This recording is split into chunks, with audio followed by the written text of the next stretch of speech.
Good morning, everyone. My name is David Scherer, co-CEO, co-founder, Origin Investments. Thanks for joining us.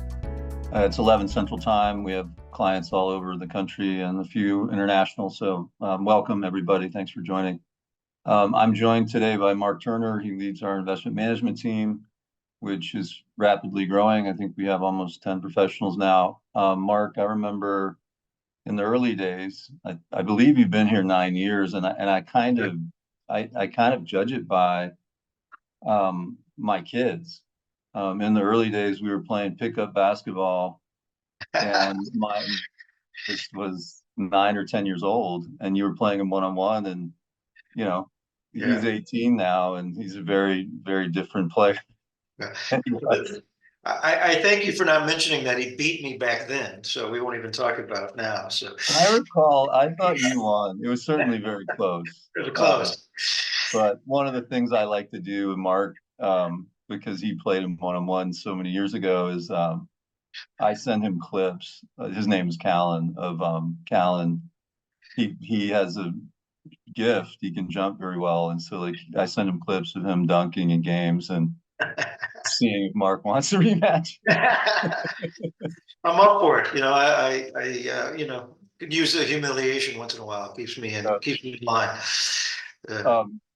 So what we're going to do, thanks for sending in your questions. Lots of them will be covered in the presentation. If we don't, we'll stay on as long as necessary. I really do gauge it by how many people stay on.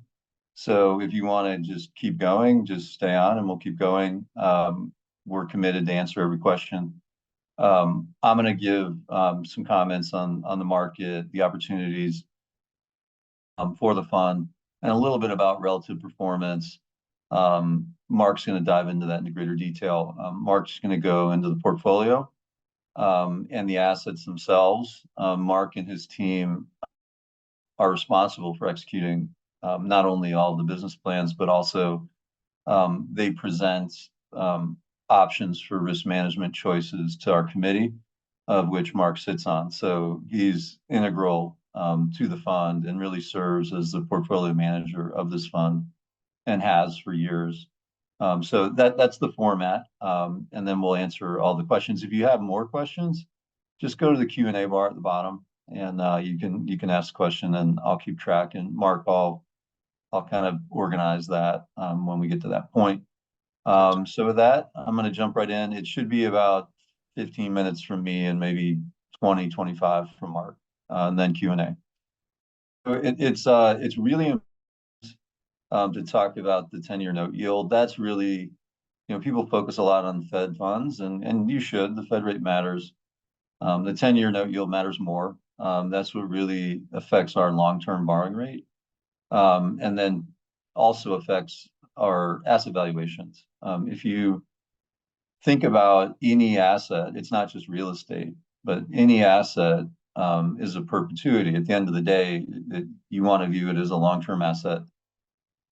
And a long-term asset, there's formulas that can apply to this. And the formula for perpetuity is some form of income on the numerator with a growth rate. So it's usually EBITDA, in our case, net operating income, 1 plus G being a growth rate. And then the bottom is WACC, weighted average cost of capital, minus growth. And that's how you're coming up. That's how any analyst anywhere is coming up with a perpetuity valuation, and then they discount it back by some discount rate. That's how you come to a valuation of any stock, any private equity, any venture, and any real estate. The reason I'm telling you this is WACC is in real estate 60, depends on how much you're using leverage, but it's anywhere from 0 if you use no debt. And in our fund, we use about 50 to 55, and Marc will get into that. So 50 to 55% of our total cost of capital is debt, is this 10-year note yield. And so it matters. And what you saw last year is pretty unprecedented. If you think about this graph, you started the year around 3.5, and we spiked all the way to just above 5 in October. And then we've come back down to just about 3.9. We got up to about 4.1 a couple weeks ago. Now today we're about 3.95. So we're a bit lower than what this slide was made maybe 2 days ago. So it's a bit dated. But the point is, when you look at that steep decline starting in late November to current, that's because of the Federal Reserve signaling that they're done with the tightening cycle and they're likely to start easing this year. There's varying opinions on whether the Fed is going to do a few rate cuts or 6 or 7 rate cuts. The market kind of priced in 6 or 7, and now it's more like, plus or minus 4 to 6.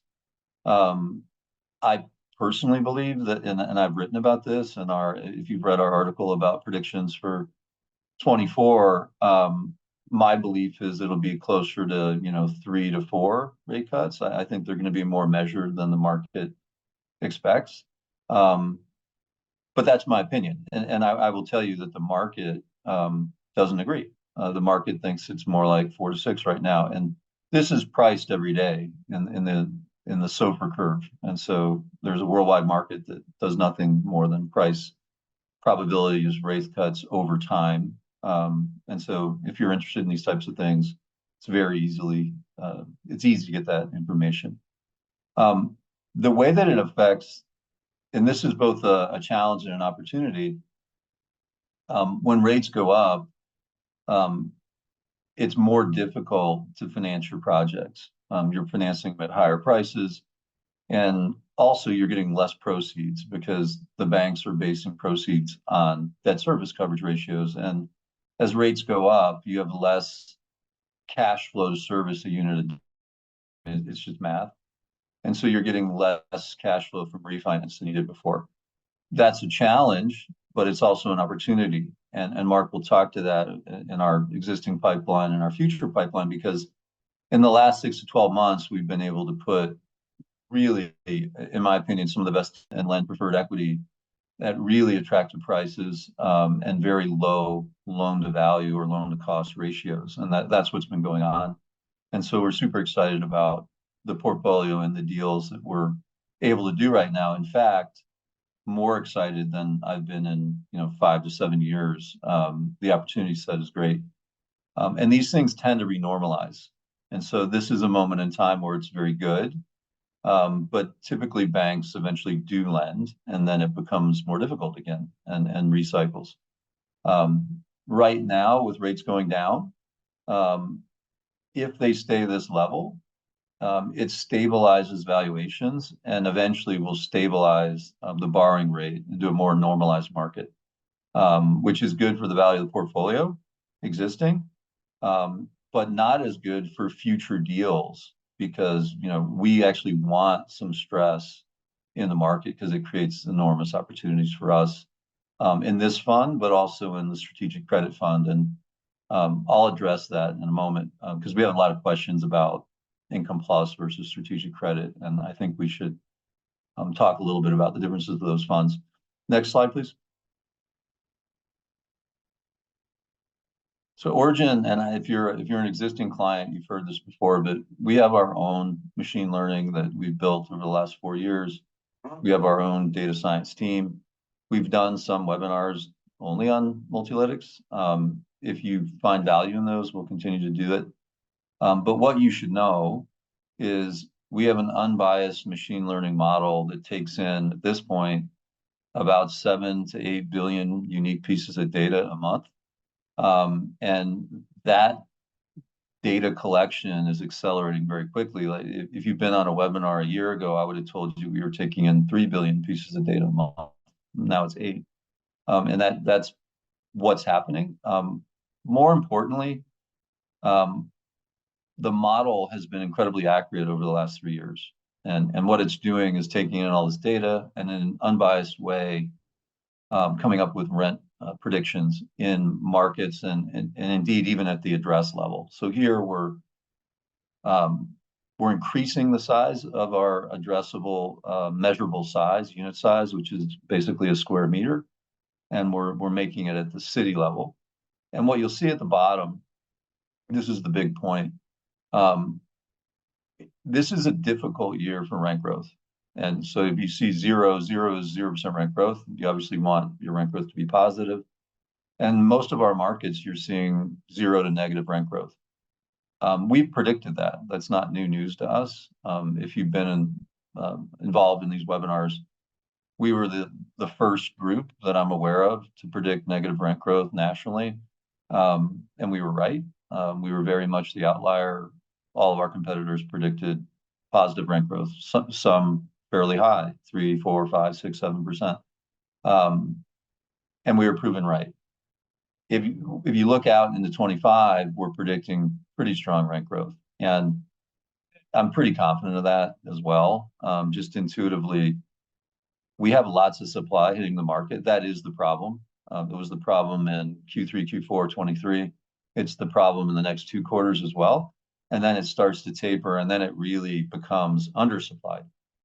And what you're going to see is weak rent growth in 24. It's going to start to turn around in Q3, Q4.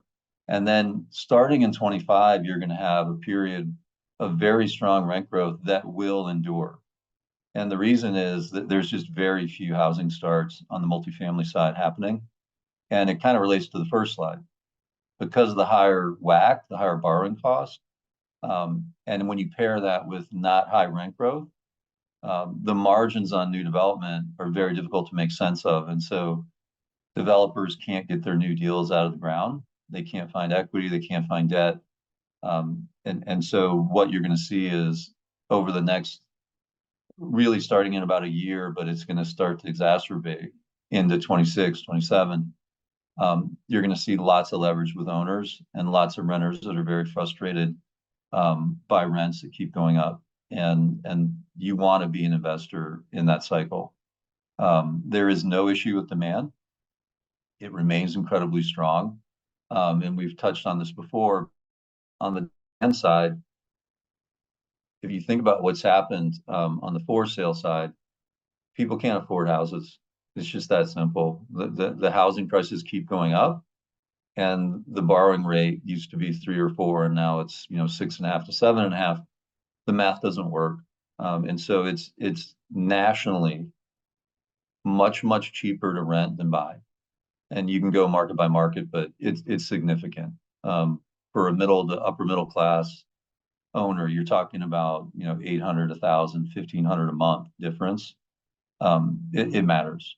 And so people are acting rationally. They're renting. And until the housing market on the ownership side reprices or interest rates go down quite a bit, I don't see how that can change. I mean, those are the two things that can change.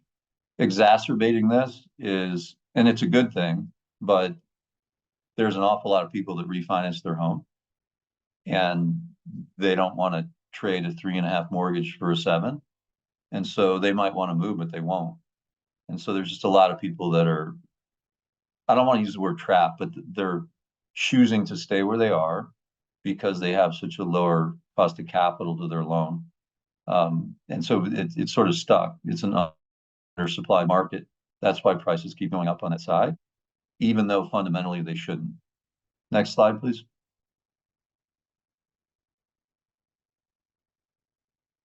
So probability of distress. What's interesting is on the home ownership side, the prices keep going up, but on the multifamily side, prices have definitely corrected. Depending on the type of asset you have, we classify them as Class A or Class B or Class C. In this fund, we only have Class A. That means new, purpose-built multifamily with operating scale and good markets would be Class A. Good markets really means large cities with large capital flows. And so, these are top 10, 20 cities. In that type of asset, you've probably seen a 10 to 20% correction. But if you're in a tertiary market or, a smaller market, and maybe you're in Class B or C, it might have corrected 25, even 35%.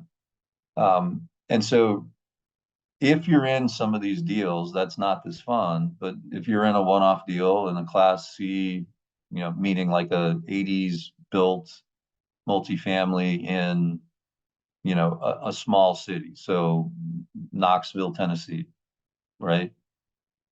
That's probably down 30%. And if your manager isn't sharing that with you, that they should. You should be questioning that. And it's what's interesting is this correction is solely based on multiples. It's not based on net operating income. It's not based on demand, future demand. It's literally just based on borrowing costs going from 3 to 575 and the math behind it. And so really confident in the fundamentals, but the interest rates are the interest rates, and they went up a lot. So how does that affect distress? You had lots of lenders, and I've listed some bridge lenders, regional banks. Bridge lenders typically lent on value add projects that wanted to increase operating income, and they were sort of the bridge to a new financing. Those deals didn't work. And so there's lots of bridge lenders across the country that are stuck with loans that they made at 80% that now are probably 100% LTV loans or even more, meaning they have potential losses. And the equity on the deals are gone. There's regional banks, they typically lend to construction, also other areas, but that's an area they focus. And so there's lots of construction deals that are in distress. Maybe the developer wasn't sophisticated, maybe the margin wasn't quite as good as they thought, maybe they had delays. There's lots of reasons, but we're seeing, like, between those two buckets, we're seeing lots of I would characterize it as stress, but not distress. Like, distress means we buy the loan at a discount and take it over. We're not really seeing that. We're seeing a little of it, but it doesn't really meet. What's interesting is it still doesn't really meet our cost of capital. I haven't seen a distressed deal where I said, wow, this makes a lot of sense. It's time to back up the truck. It's still not there. It's close. It's probably within the last 10 to 15%. New entrants just means there's lots of capital. Origin is an example, that's poised to buy these loans or buy these deals at a price that makes sense. However, the prices haven't really gotten to where we're interested, and I think other sophisticated buyers would probably share that sentiment. And so everything's just kind of stuck. There's not transactions happening yet. And I couldn't tell you today, it's a probability. It might get to the point where we get that last 10% and we start doing deals. And if we do, this fund will benefit enormously from that. And if we don't, we'll continue to do what we're doing, which is recapitalization of deals at very safe LTV, LTCs. So we're very protected in the capital structure. And we tend to get 14 to 15% on those types of deals, but we don't own the deal, or we're lender of the deal. And those cash flows only exist for, generally 2.5 to 4.5 years.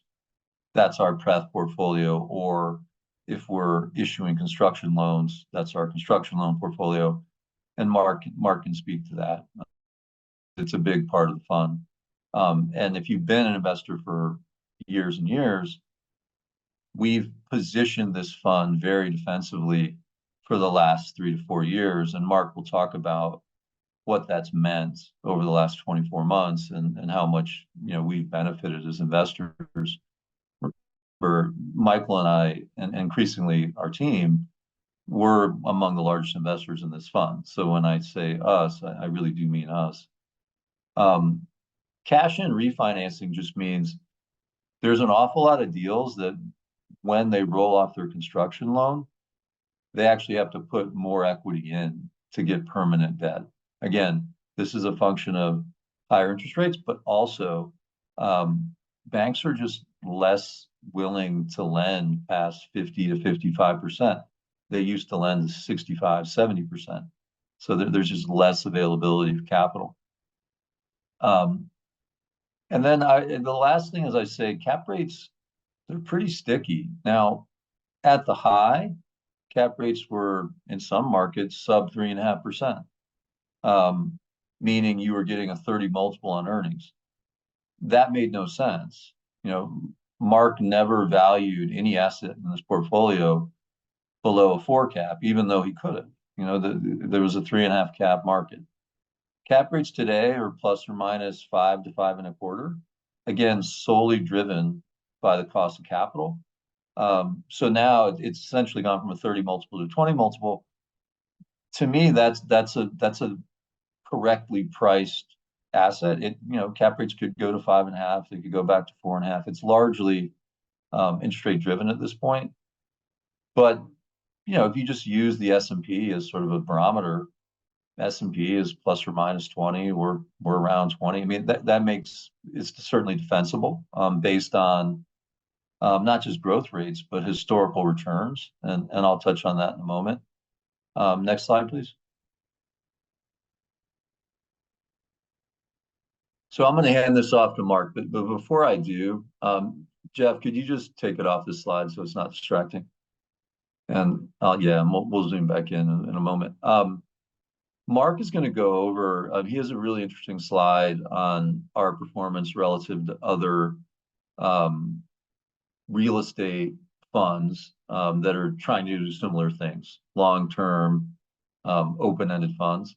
And I don't want to steal his thunder. It's very good analysis. And he'll talk about not just about returns, but also standard deviation of returns. So, as an investor, you want to make money, but you also don't want to be stressed out. You don't want to have stuff go up and down 10% every day. And that's what standard deviation is measuring, is you want to have a peaceful ride higher, right? That's the ideal. But the one thing I did want to point out, I spent just a little bit of time this morning because Marc is sort of benchmarking us against our peer set, and we want to do better than other people that do what we do. And what I wanted to do was add just a little bit about relative asset investment. And so if you look at our returns, and Marc will get to this, over the last 3 years, and the reason we chose 3 years is really two reasons. One, the fund is about 3 to 4 years old, so we can't really go past that. And then the other is it captures this full cycle of the economy and COVID, the transition back, the inflation, the interest rates going up, and now some of the renormalization of a normal inflation rate and what the Fed is likely to do, which is bring interest rates down a bit. And so I think it's pretty fair. It's a pretty fair time set. If you look at the NASDAQ during that period, so you would start with late January of 2021 to now, or the S&P, same thing, 3 years. As much mania and hype that's involved in those two, I mean, they've both run up enormously in the last 12 months, and there's lots of FOMO, right? Wish I was in it, should have been in it. The reality is the NASDAQ is up 15, 18% total since 2021. And the S&P is up about the same, 18 to 20% total. So just divide that by 3. I mean, you're talking about 6% returns for the NASDAQ, 6.5, 7% returns for the S&P. We're 11.5 to 12. So like I just want people to understand, not only is the fund doing well, but it's outperforming its peers and it's outperforming its substitute investments still, even though the headlines would make you feel totally different. The data is the data. And it shouldn't surprise you. We've said this many, many times. Multifamily housing for the last 30 years has outperformed the S&P. Period. People don't get that. It's just true. And it's why we're in it. It's why we do it. I also believe we do it well. And so, Marc will go into the relative side, but view this as part of your portfolio that needs to be in your portfolio, provides higher returns over time than other things. Historically, that's true. And lastly, you'll have less volatility. And that's a function both of the asset class, but importantly, also the way we invest for you. We are defensively positioned, and Marc will get into why and what it's done as a result. Marc, I'm going to go back unless you want to talk before you'll be on the slides. No, that's great. We can go to the slide. Thanks, Dave. Of course.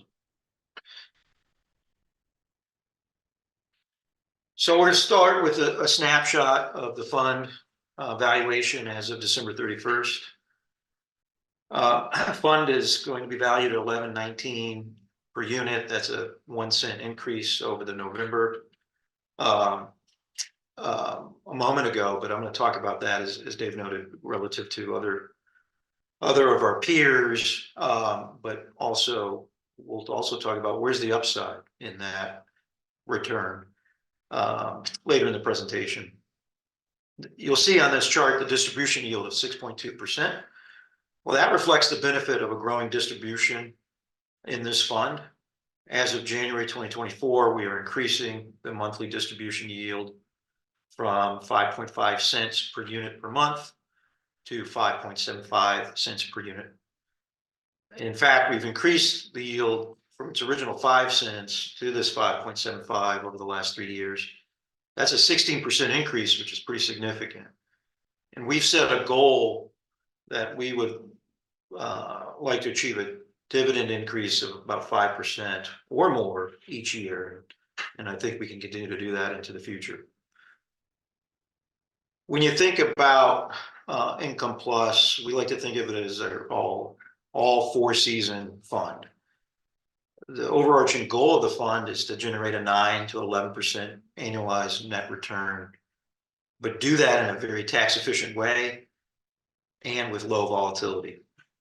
The fund is well diversified, and one of its most attractive features is that it invests across different strategies, from debt, core plus, and development. And that really provides a tactical advantage because each strategy has its own purpose. Debt, that's to create stable income. It's to reduce volatility, which Dave touched on is obviously an attractive feature when you're investing. The core plus portfolio is geared towards generating income, but also some appreciation. But depreciation on those assets helps create tax efficiency in the fund. And then the ground up development bucket, which can be 20% of the fund, is geared towards higher margins to create greater appreciation in the fund. This multifaceted strategy allows the fund to adapt to the changing market conditions that we've seen over the last 3 years. And we can invest where we see the highest expected returns. We don't have to stick with one strategy because, well, that was the strategy. We can adapt and be agile. If you think about going back to 2020, the fund at that time was about 30% debt and 70% invested in common equity. Today, the fund is 61% debt. And that shift was entirely intentional. As Dave noted, we haven't bought a common asset in the last 4 years. Most of 21 and into the first half of 2022, stabilized assets were selling at 30% or more above what it costs you to build an asset. And as Dave noted, we haven't yet, although those values have come down significantly, we haven't yet seen them say, as Dave noted, back up the truck and let's start buying aggressively stabilized assets again. Now that may occur, as Dave noted, but it hasn't yet. And what we've seen over the last 3 years, the expected return of debt and ground up development was far higher. So we pivoted the fund to invest in those assets.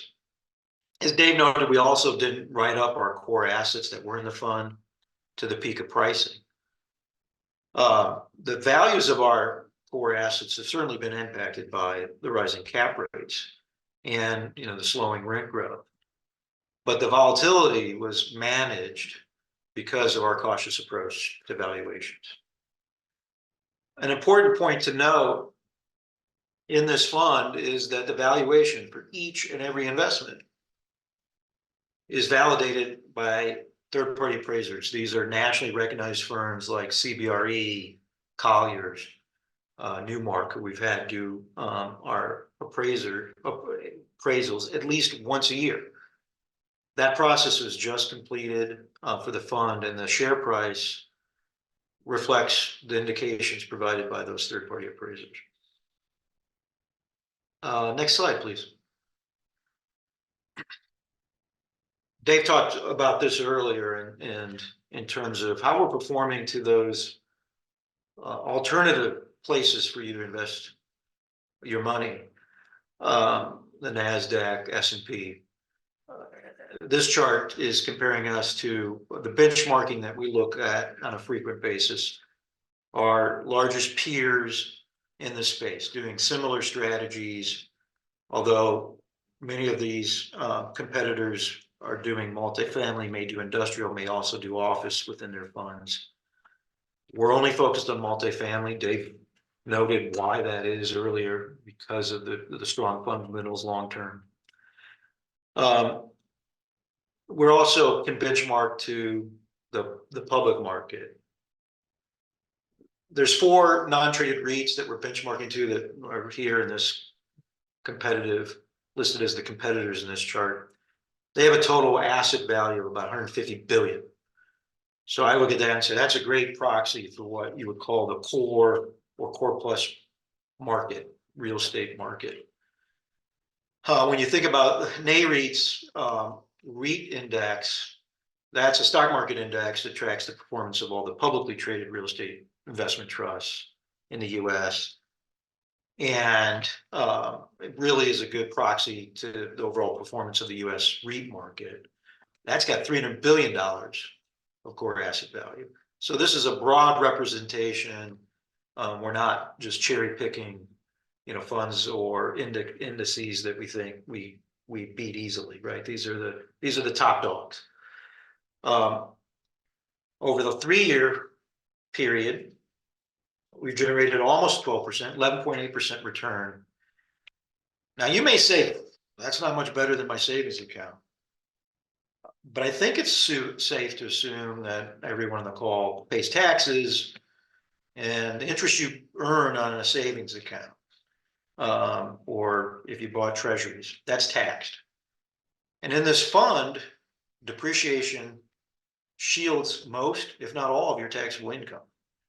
So when you think about, let's go back to the distribution yield of 6.1%. You'd have to, if you're in the highest tax bracket, you'd have to earn close to a 9.8% pre-tax on a pre-tax basis to generate the same post-tax return as what IPF is paying on a monthly basis in dividends. We also get the fact that you don't invest in this fund to generate 4.9%. But in 2023, really the worst period for real estate since 2008, I think this return highlights the fund's ability to protect and grow capital across different market cycles. And that comes back to the multi-faceted strategy that we invest in, that reduces volatility, where we can pivot to take advantage of different opportunities along that cycle. And long term, we're confident in generating that 9 to 11% average net return. And Dave noted there's a lot of reasons to be optimistic about the next few years. 2024, there's still going to be a lot of challenges, as Dave talked about. But in 25, 26, we're predicting very strong fundamentals, and that this fund will directly benefit from that. On to the competitors. 3 of those 4 competitors had negative returns in 2023. And the 4 of them averaged over a 5% loss for the year. Over 3 years, they averaged 9.2%. And I'm going to come back to that concept of stability of IPF returns. And you may have heard before a financial metric called the Sharpe ratio. The Sharpe ratio essentially just measures risk. How much return in excess of the risk-free rate is a potential investment generating against how much volatility is it experiencing? one of the largest funds we benchmark against, and the one that has performed the best of the four, has a 12% 3-year total return, so slightly higher than IncomePlus. But its Sharpe ratio is just a little over 2. IPF's is 3.3. Well, just to make this, to simplify all of this, what that really all means is that IPF has had more stability and consistency in its returns, while achieving almost the same return as that fund over the past 3 years. And that fund, by the way, is one of the most well-regarded private equity firms in the world. Well, as Dave noted, similar to the S&P and NASDAQ, they had a strong rebound that last part of the 2023, and its 2023 performance for the REIT index was 11.48%. However, its 3-year return is well below IncomePlus performance of around just 4.5%. And of course, the public market has seen significantly higher volatility. Just as a point of reference, the NAREIT All REIT Index Sharpe ratio was 0.12. With a Sharpe ratio, the higher the better. And so this Sharpe ratio really indicates a relatively low level of excess return for each unit of risk taken. You would have been much better off just investing in US Treasuries, even over that time frame. And certainly better off being invested in IncomePlus. Next slide, please. So this is a summary. There's a lot of information on this page, a lot of data, and this will be included in the quarterly report that you'll be distributed in about a week's time, and obviously a lot more detail on how each of these investments is performing.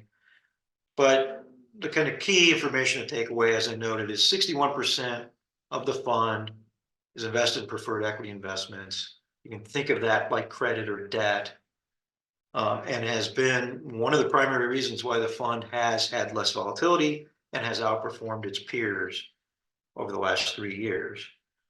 The average loan to value, based on where the third-party appraisers have estimated stabilized values for these investments, is 73%. So you're in a very well-protected position. Those values would have to decline by 27% or more before before any of the return on these investments at risk, let alone principal. And so a very safe, protected position, invested with sponsors who are very capable, and real estate that we would, in many cases, like to own. And potentially, we do have some options to acquire these assets. The fund does, and we may take advantage of those, over the next 24 months as those assets stabilize. The portfolio yields an average preferred rate of 12.3%. There's monthly compounding with these, so that's more like a 13% IRR. Today, we've issued, over the last few months, issued preferred equity at 13 to 14, even issued some term sheets at 15%. So this is reflective of some of the earlier deals when margins were a little more compressed, the market was more competitive. But we've also mitigated a lot of risk in this portfolio, because these aren't just all ground up developments starting with land. A lot of these have progressed to starting their lease up or significantly progressed through the construction process. And although the overall portfolio is well protected, consistent with our valuation policy, there's 3 deals that we've highlighted in what I call the watch list. And these are deals where the LTV is, in the 80s to 90% of where our preferred equity position plus the accrued preferred return that we intend to achieve on those investments is getting a little closer to the overall value. That doesn't mean that there's a risk of not getting that return. It just means there's a higher risk of getting that return. And so that we've built into our policy that in determining the share price of the fund, we're going to take a fairly conservative, I think, approach and not continue to accrue return on those investments. We ultimately think we still will achieve that return, but this is a safety measure, just a cautious approach again to valuations. The principal that's been invested in these deals isn't really at immediate risk either. Principal is at 88%, so there's still some cushion there. But again, a very cautious approach. Next slide, please.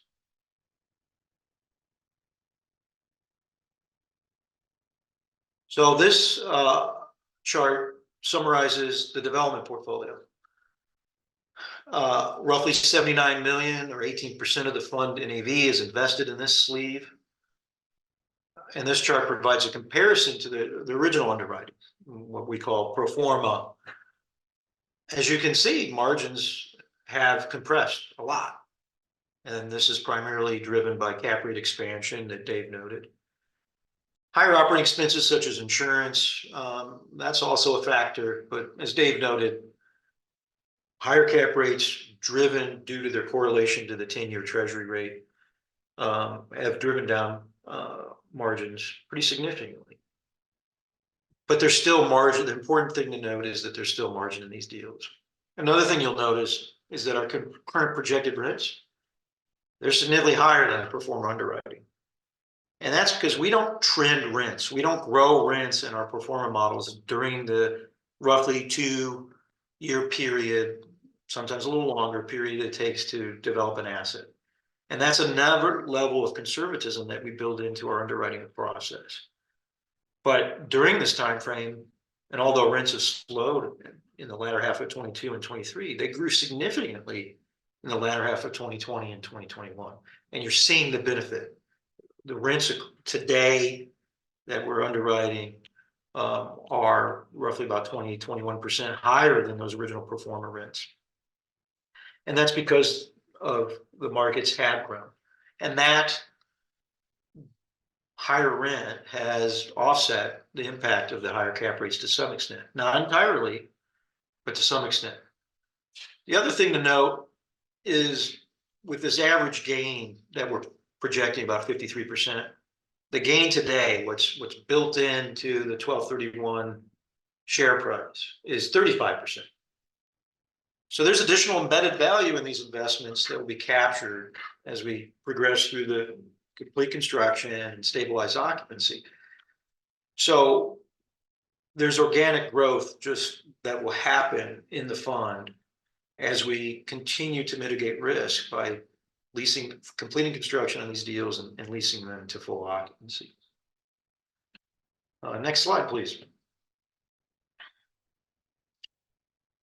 So this chart summarizes the Core Plus assets.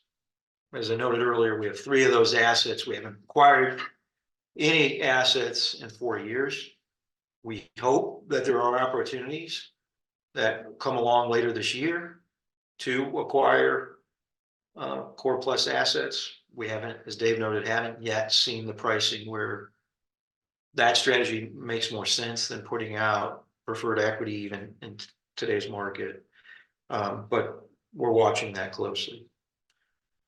As I noted, these investments were exposed to the changing capital markets landscape, and we adjusted the values to reflect recent sales comps and pricing expectations that have been validated by the third-party appraisers. And so Monroe and Madison have been impacted. But they would have been impacted a lot more significantly had we been more aggressive in 2021 in raising our values. As Dave noted, we never brought the values down to where prices were what we saw, comps trading above replacement costs and yields in the low 3s. Nonetheless, there has been some impact to this fund.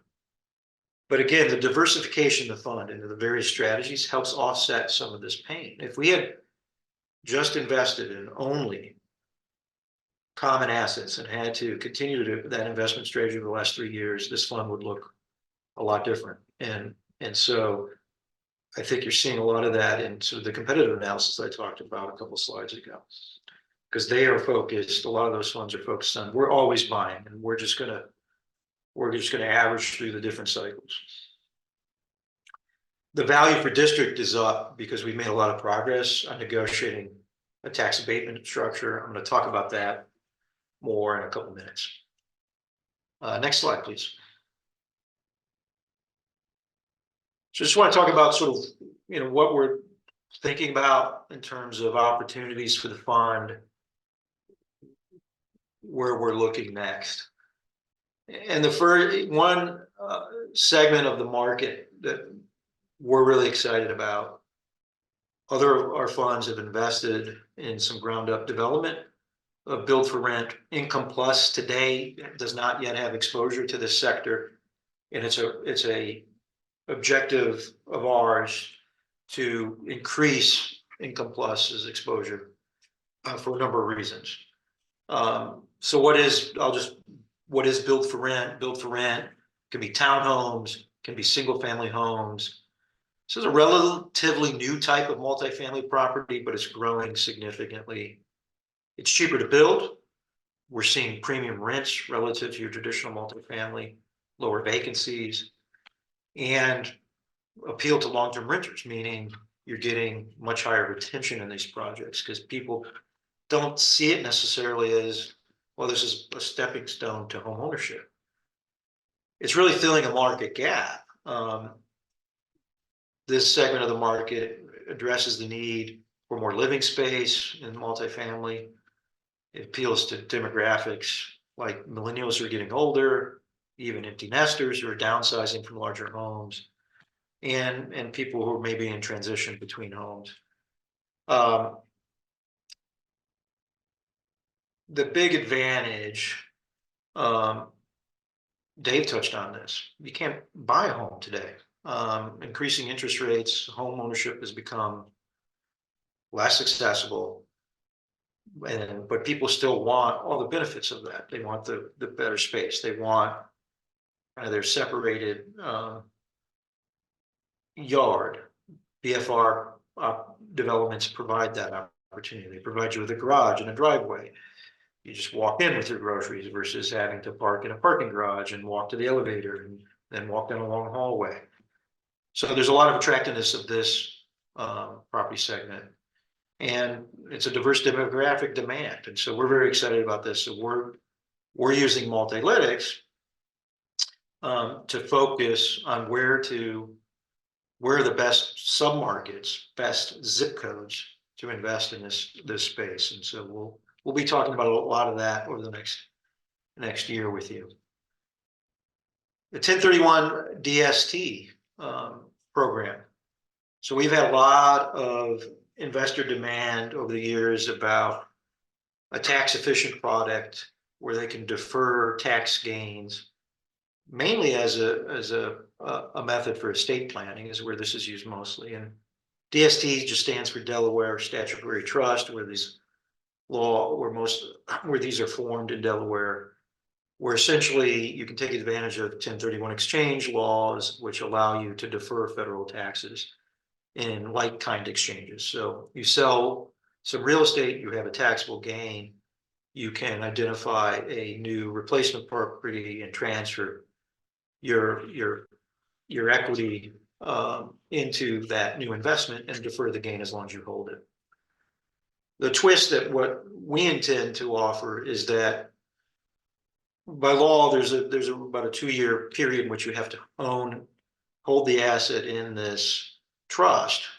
But after that, you have the option to, and IncomePlus will have the option to acquire those assets and allow those investors to continue their tax deferral by exchanging their interest in the trust for interest in IncomePlus, which gives them the opportunity to diversify their risk, maintain their tax advantages. And what this means for IncomePlus investors is a pipeline of activity where we can take advantage of the option to acquire these assets, not the obligation, but the option over time. So we're really excited about what this could mean for IncomePlus Fund growth. Dave talked a lot about Multilytics. I won't go into that, but Multilytics does what we can't as humans do, it's analyzing this billions of pieces of data and really gives us unbiased feedback. We're using that again to target the markets where we think, or the really individual sub-markets where we think there's going to be the strongest growth. Next slide, please.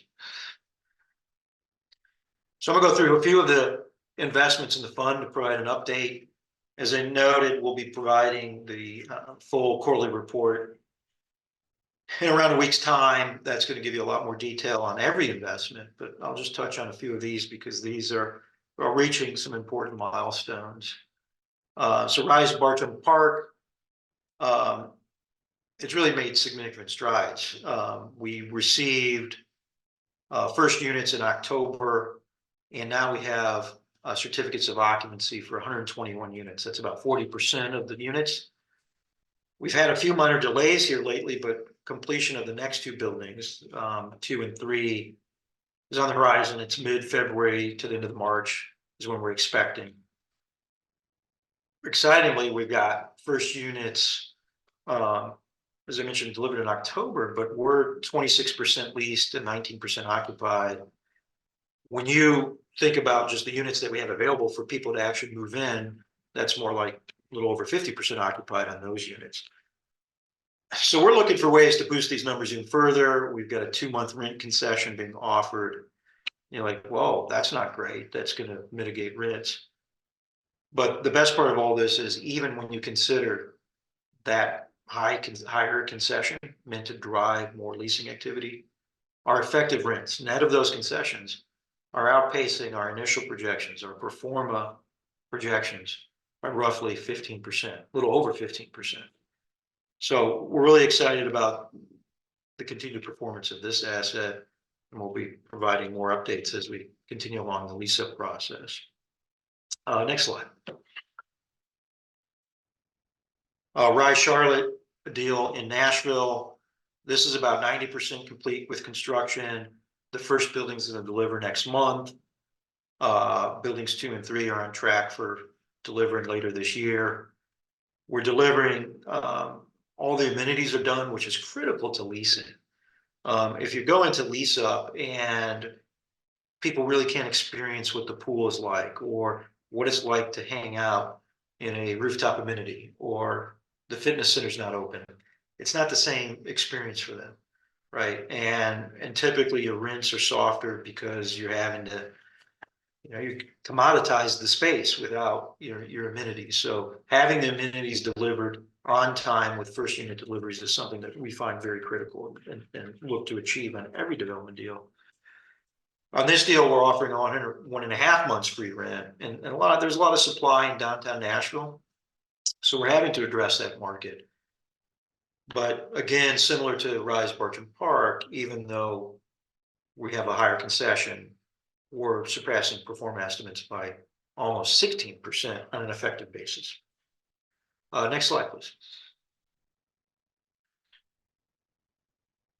So as mentioned on earlier, District and Memorial on this deal and negotiations with the Houston Housing Authority has kind of been on a stop and go for over a year, but we finally reached it in December.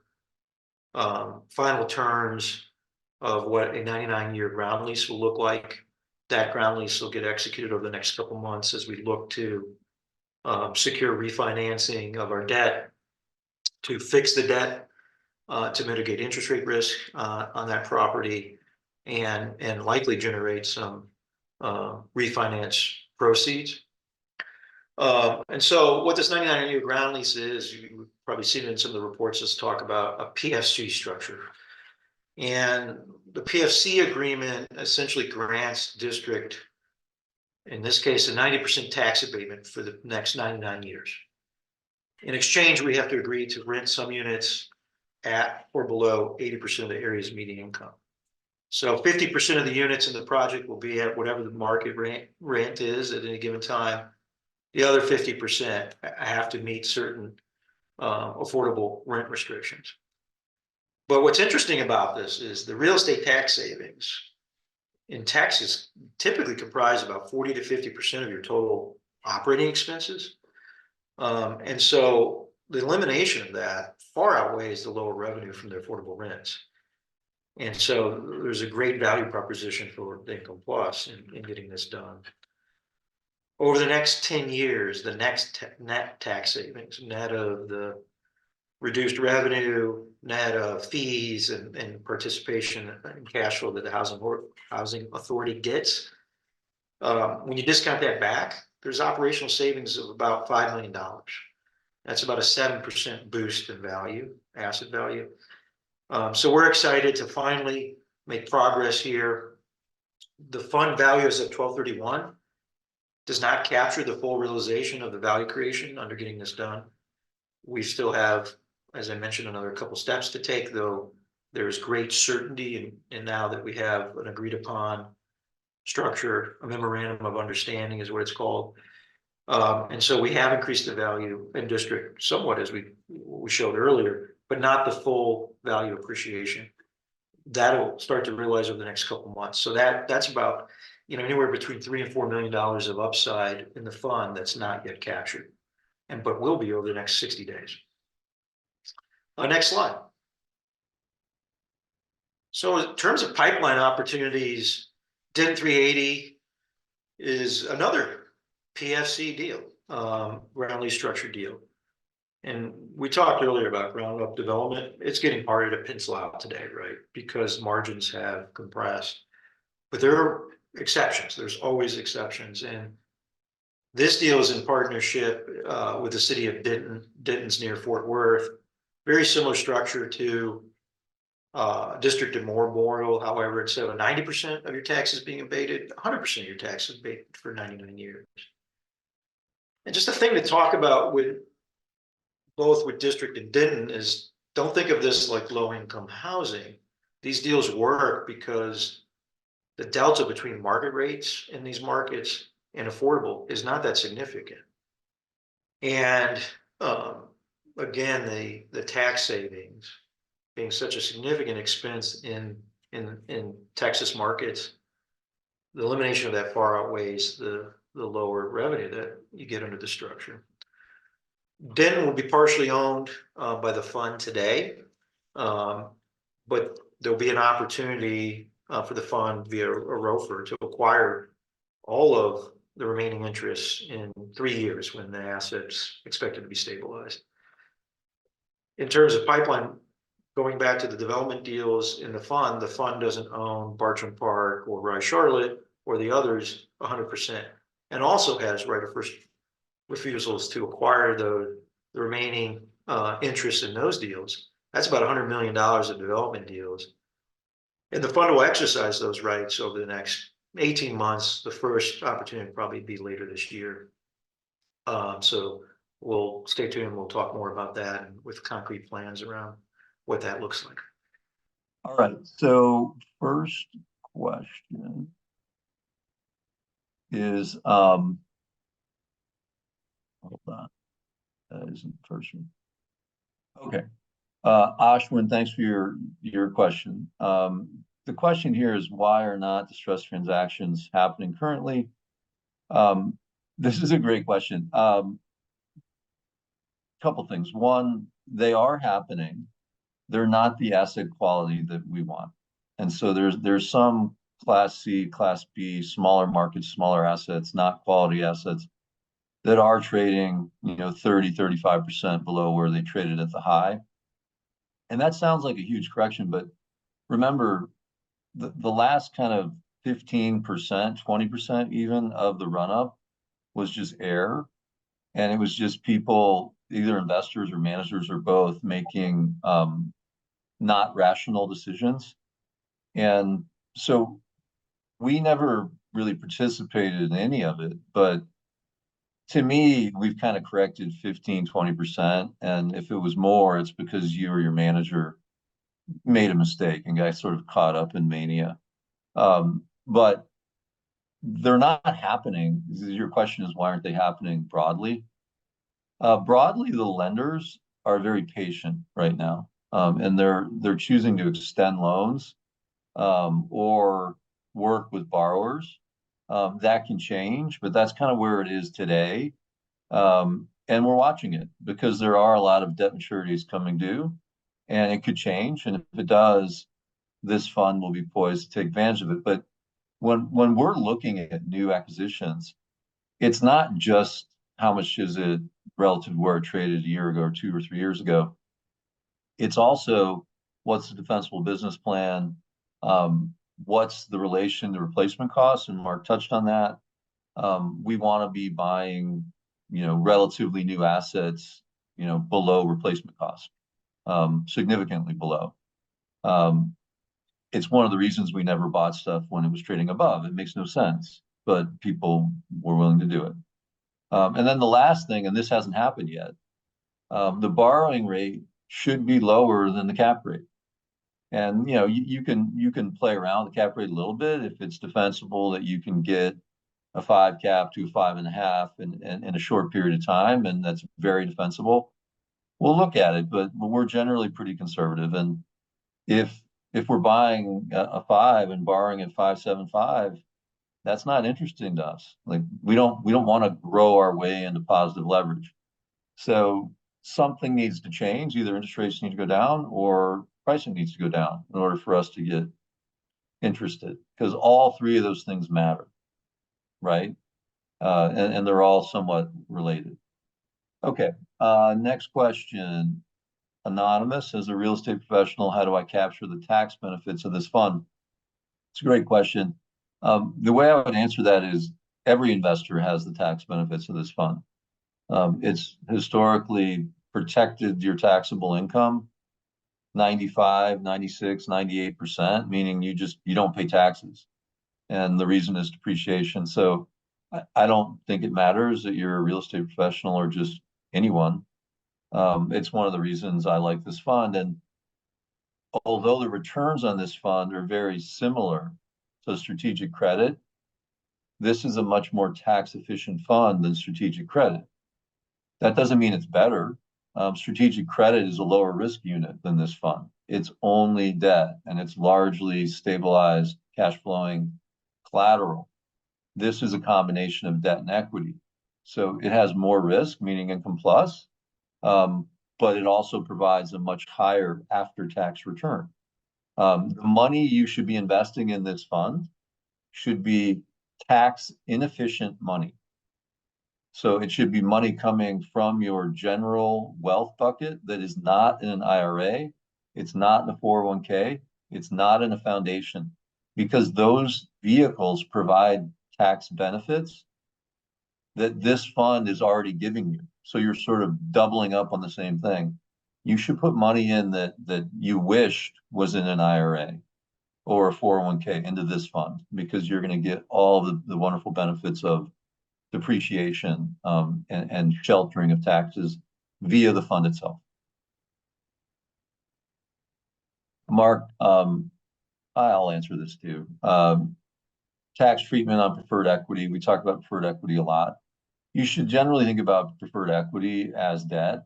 It really doesn't have tax benefits. We've really tried to structure it in a way that it provided its pro rata share depreciation, but it really doesn't. That's not what it's intended to do. What it does do is provide high returns, 14, 15% returns in protected positions, but it's treated more as debt by the IRS. What's interesting though is because we have depreciable assets, we have enough that can provide overall tax benefits for the whole fund. So even though we have a lot of pref, you're not getting taxed on it because you have common equity investments that protect you. Okay. I lost my Q&A feature jumps around. Yeah. I don't know, Mark, but I can grab one here. Yeah, why don't you just grab the next one? Go ahead. Yeah, so Aaron, thank you for your question. How is the distribution only 6%, but the target annual return is 9 to 11%? He also asked if the NAV price goes down in value, the amount of our principal goes down in value as well. He's asking if that's true. So the difference between the distribution of 6%, that's the monthly dividend, and the annual return of 9-11 target, is appreciation, depreciation that we hope to get in value. So as I noted, the development deals still have untapped value to appreciate. The common deals, NOI can grow over time and create value. So you're going to get appreciation in addition to that annual cash flow. If the NAV price goes down in value, there is a point where it depends on when you bought into the fund. The principal could go down in value. If you're an earlier investor in the fund, NAV would have to drop significantly before your principal was exposed. But it's all dependent on when you acquire it into the fund. But that can also be an opportunity to invest in the fund if the fund went down in value a couple of times last year as we met market challenges. That was a good time to buy because now the fund has grown in value, and we think next year we'll be back to hitting that kind of target range of 9 to 11%.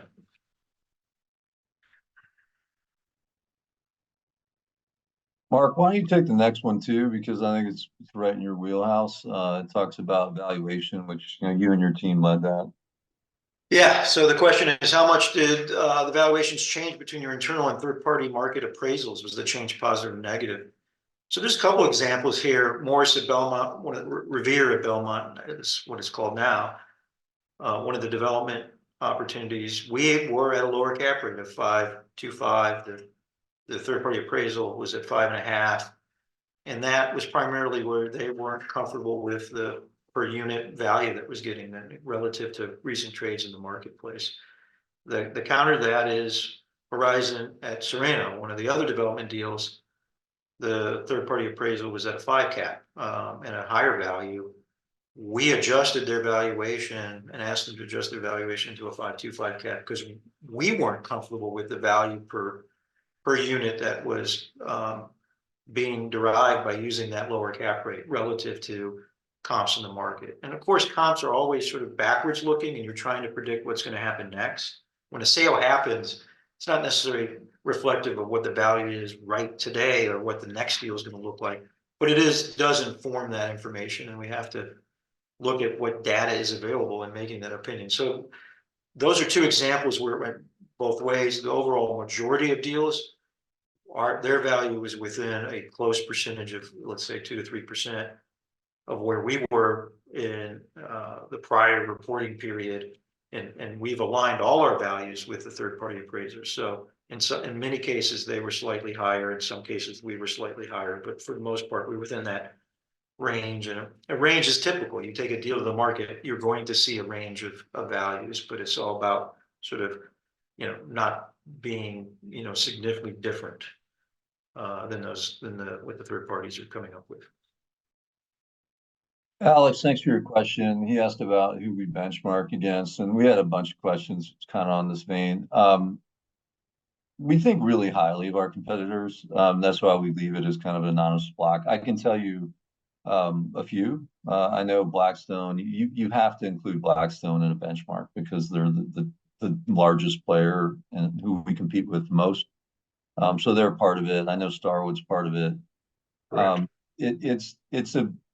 It's a real group. These are really good firms that we think highly of. And so I'm not mentioning them because I'm trying to, say, oh, we beat them. It isn't like that. They're good firms. I just happen to think we're a really good firm too. And we do it for a reason. But I do want to answer your question. Okay.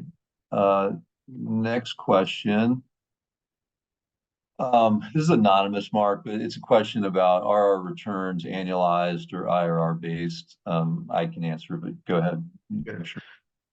Yeah, they're taking into account, they assume dividends are reinvested, so that the time value is considered in it. So you can think of it like an IRR. And that's so Drew had a couple questions. I'm just going to speed this up because A, we're way over, but B, we're starting to lose people. And so that's how I measure it. We're down to 120 people. So if you're voting, we listen. You're telling us that you're getting impatient. Drew, you asked a couple questions. This is a good one. He asked why we don't benchmark to a multifamily, why it's broader. I don't really know. If there's a way to benchmark to multifamily, I'm happy to do that. I can tell you, when I got your question, I pulled up what I believe is our true publicly traded REIT proxy, which is Camden. It's ticker CPT. Well-run company, publicly apartment REIT, only apartments, and importantly, they're only in our markets. So they're in Texas, Southeast, Southwest. I look at them quite a bit. I've invested in them on occasion when I feel like their stock's undervalued relative to their NAV. If you look at Camden 3 years ago, it was trading, plus or minus 99, $100. It's trading 95 today. So, they do have a dividend.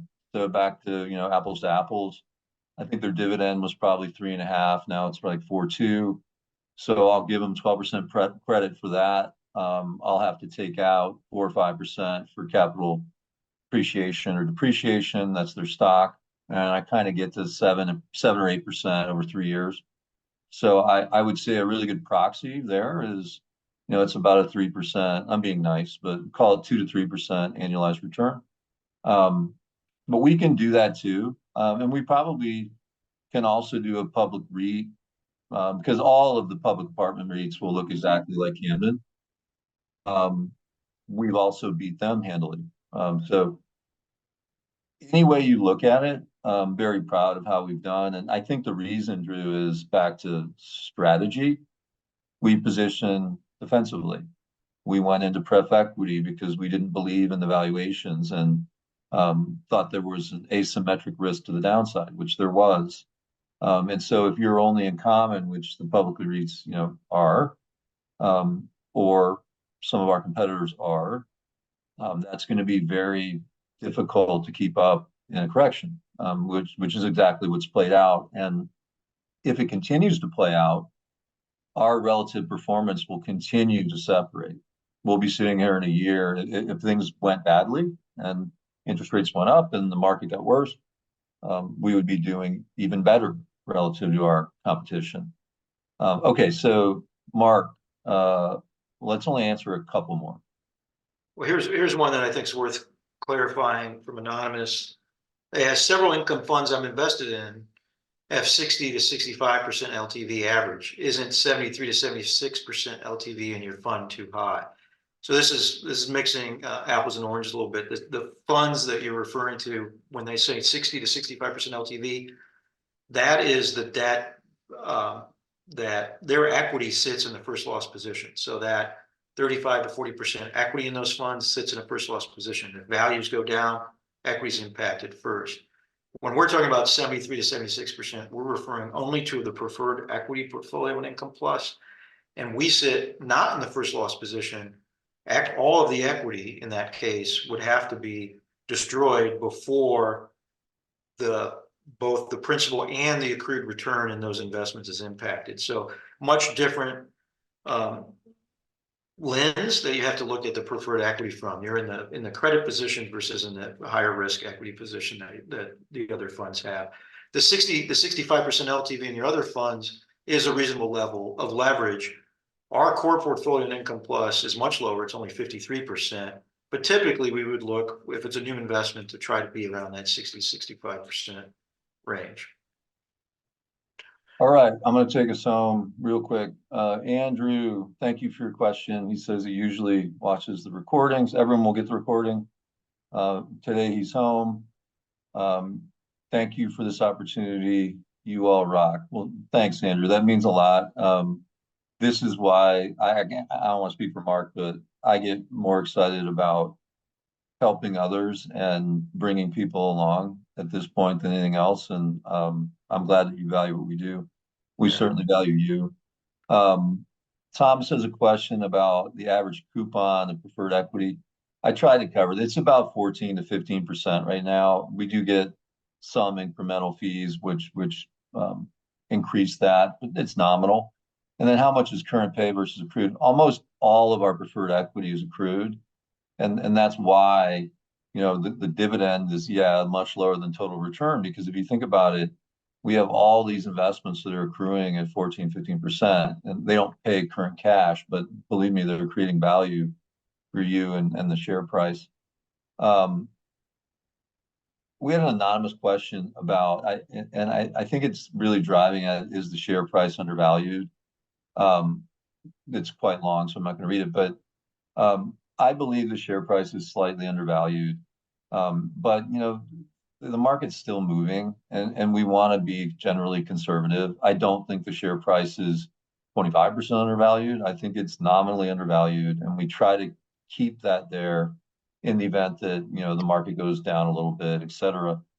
It's really served us well, because when the share price could have been written up a lot in 2021, we didn't do that. And then when it came back down, we didn't have to write it down that much either, right? So that's generally what we try to do. Manan had a question about foreign investors. Is there a higher minimum? I don't think there is, but that really isn't my area of expertise. Email me at david@origininvestments.com, and I'll put you in touch with the whole capital raising and investor services team, and they can get, and that applies to everyone, by the way. Email myself or Mark. We're both on the website. I think your email's on the website, Mark, right? Yes. Is it Yeah. Mark at Origin Investments? No, it's M Turner at Origin Okay. Investments. So M Turner at Origin Investments or David at Origin Investments. I get a lot, and I should have said this, I was remiss. I get a lot of emails after webinars, and I want them. I'll either respond directly or I'll put you in touch with the expert. We have 60 professionals now that can answer your question. Or we can set up a call if you want to learn more about any aspect in detail. We value you, whether you're a client or a new client. That's it. I'm sorry if we didn't get to your question. We're down to 97 people, which means you have other things to do. If you didn't get your question answered, email me. We'll follow up and we'll answer. You'll get the presentation, you'll get the recording. Thank you for your time. Any last segments of knowledge, Mark, or how do you want to send us off?